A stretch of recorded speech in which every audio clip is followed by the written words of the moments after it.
আমি বলতে বললাম তো আরে শালা তোর বিয়ে আমার কপালে খাওয়া নাই রে, কোনো সম্বন্ধে আমি তোর বিয়াতে লিয়ে যেতে পারবি না, আমি এখন কাম যাচ্ছি। এটা হলো পাগল ঠাপানির টেকনিক।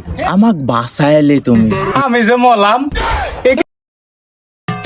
পাখিটা প্রেম বুঝলো না আর খায় দিল না, মিথ্যা আশা দিল পাখি নিশিতে গেল উড়িয়া, মিথ্যা আশা দিয়া মেলাই। আসসালামু আলাইকুম চাচা, ভালো আছেন? ওয়ালাইকুম আসসালাম।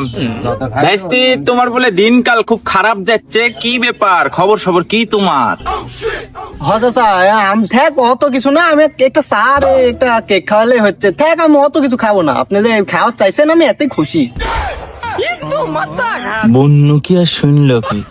তা ভাইস্তি, ঘটনা তো ওটি না, বিষয় হলো যে তোমার বলে বিয়ার বয়স চলছে, বিয়া শাদী বলে করবে। ও না চাচা, আমি পান খাইনি, দেখছেন তো দাঁতের অবস্থা খারাপ হয়ে গেছে, দাগ টাক পড়ে যাচ্ছে, পান টান খাওয়া যাবে না, আপনি ওইটির অর্ডার দেন তাহলেই হবে, আমি এতে খুশি, খুব খুশি।